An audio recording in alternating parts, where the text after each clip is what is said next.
So today's video, we're going to be talking about what makes a good compliance manager.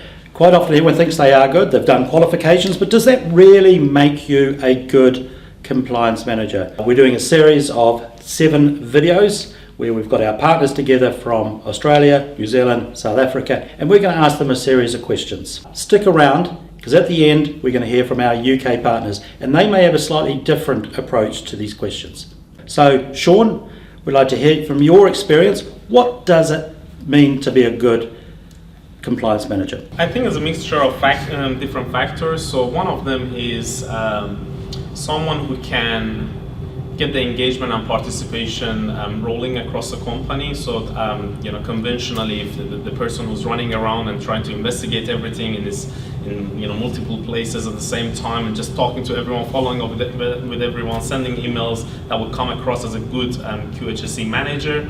But I think someone who can get the engagement, get everyone participating in the system, using the data in the right way of identifying the issues, trend of issues, spending the time on training people rather than doing the doing, and put effective systems in place to make sure that the system tasks are taken care of, just like reminders and everything that the softwares help these days, instead of and utilizing that time for proactive things, training people, and basically someone, if I sum everything in one sentence, is someone who can walk away from the job and everything would still continue rolling. That's just one sentence. I think in recent times that if you like, the emergence of the HSEQ manager, it's a little bit problematic. Is that you're expecting somebody to have the technical knowledge in a number of disciplines that are not necessarily totally aligned. So you've got to have someone that knows something about safety and the legislation and the requirements the organisation has to meet, what the environmental requirements may be, and also the quality, in other words, how the business runs. And I think what you find now is really people that may be strong in safety, yes, and they don't really understand process and systems, and they get focused on doing things and completing the paperwork, thinking that's really, I guess, what's required. And my experience is that doesn't work all that well. So I think to find a person that has the technical skill for the breadth of the knowledge is they're extremely rare animal. And really, once you've got that technical knowledge, your key roles are really to be able to engage and influence 100%. at all levels and functions across the business. Now, the standards point to that, okay, but it's a very unique breed of person or skilled person that can do that with the workshop level people, also influencing the CEO, C-level managers as well. So I think it's a very, very difficult job at the moment. I see probably 1 out of 30 would be, if I had to pick a number, would have the skills that I would think would be successful in the job. Would you agree, Gary, that the majority of the HSEQ managers, the E is very, very small? And the major part is the HS, and a lot of the time it's a very far queue that's involved. Whereas I think you find that someone from a quality background understands process and that way, and then they can grow into the HS. Or you almost need someone at a HSEQ manager level that's got people that are specific in the other 3 disciplines too. I think quality's lost its way. I think quality's lost its way as safety has overtaken it. And I think that's then been reinforced by the certification process, which is looking at things across, if you've got triple certification, and they kind of let quality go through. And regulators as well.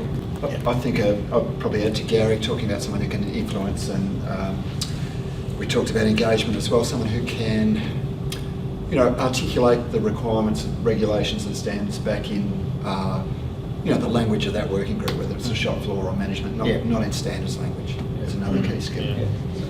And the ability to proactively or positively influence really high-level senior management as well. I talk to HSEQ personnel from time to time and ask them, what sort of influence they might have with the CEO or even the board, and I don't get to talk to them. they got to be in that room, talking to them all the time, engaging them, getting them interested, because ultimately we know that management, influences the culture and how safety runs. But if you don't have the health and safety manager getting in that ear, then I don't think they're doing their job. An extension of that is they also have the other end, Yep. talking and listening Yeah. to the guys at the coalface. So there's almost no job that has that full breadth. No, of, no, No, right. yeah. It's a hard one. Yeah. And I'll just add to Michael's point, I think that's critical. There's other functional managers out there, sort of in the top management's ear, articulating why their area is really important. I think HSEQ managers have got to be able to do the same. Yeah, advocate. They've got to be able to push themselves into that Yeah. almost boardroom level. They're writing all these reports for the boardroom, but then They gotta be how do they talking. translate to the board about what's the data they're presenting up? Yeah. So, I think, in essence, when you're looking at a large organisation, it would be practically impossible to have a fully functional HSEQ manager. I mean, if I look at it from a South African perspective, it would be impossible to stay in touch with the length and breadth of OSH legislation, of environmental legislation. Yeah. So it might be a technical manager who has an environmental specialist, a health and safety Yeah. specialist, and a quality Definitely. specialist below them as technical advisors, and this person has the ability to influence. But I think one thing that hasn't been thrown out there that I think needs to be on our radar is the ethics and integrity of this person. Is that's key in terms of that ability to influence up and down throughout the structure of the organisation. If we're going to, everybody's been saying the same thing. In principle, it's right, but we're not there. And I think the ethics and integrity of this person is key, and the CPD, continuing professional development. It takes us back to the earlier question about reporting rates and Yeah. all that Yeah, sort of that's right. yeah. At the beginning of the video, I mentioned that we'd be hearing from the UK partners about their interpretation of these questions. Jody, you put the questions out to your LinkedIn group. So what were your responses? Well, my favourite response came from one of my clients saying, "Somebody just like me." But the other responses I had tended to flesh that out and put down people who are being conscientious, looking to improve business performance, use fact-based data. So all good stuff. But yes, that was my favourite, most memorable answer. It's like any management position, isn't it? The sort of key skills that you want are the same as any position. We'll be able to communicate, have some leadership ability, challenge the status quo. I think is a big one. So not just kind of what you see is what you get, and that's how it's always been. But it's actually being the slightly annoying and difficult person that always challenges it. I think the advantage of a QHSE manager and a good one is that they're sitting outside of the normal sort of operational day-to-day pressures and pains, so they are able to take that kind of step back look of what's happening. They're not sort of getting kind of caught with the wood from the trees, and they can go and look at an area and or process and use their experience to kind of highlight possible improvement opportunities or ask the questions that somebody who's in it day-to-day can't see. And being able to do that and articulate those messages clearly is something that is essential for any management role, whether it's a QHSE manager or otherwise.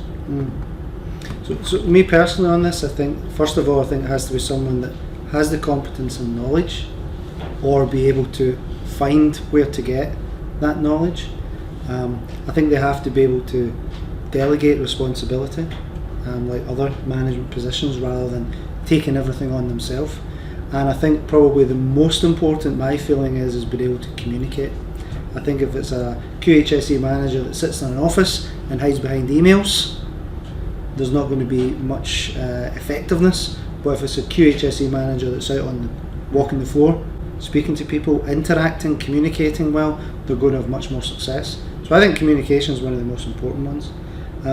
I got again some responses from clients, supporting all persons in the organisation from top down. Nothing QHSE should come as a surprise to us if our QHSE manager is in control. And ensuring that we're provided with the correct information and complying with legal and standard requirements. So if you enjoyed this video, look at these ones. These are our previous videos, and you might get some more value out of them. Thank you.